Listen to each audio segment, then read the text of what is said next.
Hi and welcome back into the channel, and thank you so much for clicking into this video. So today I am going to show you how to allow access to age-restricted servers on Discord.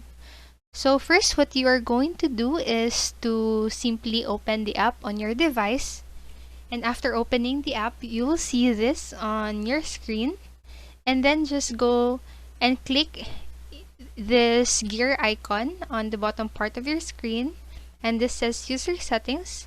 Just click on it, and on the left side of the screen you'll see this my account, profiles, privacy and safety, authorized app, and more.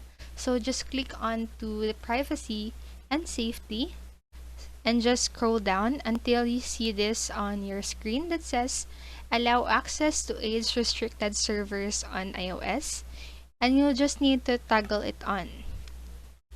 So that is how you allow access to age-restricted servers on Discord. So I hope this video helped you, and if it did, please make sure to like the video, subscribe to the channel, and click the notification bell button so you won't miss a video.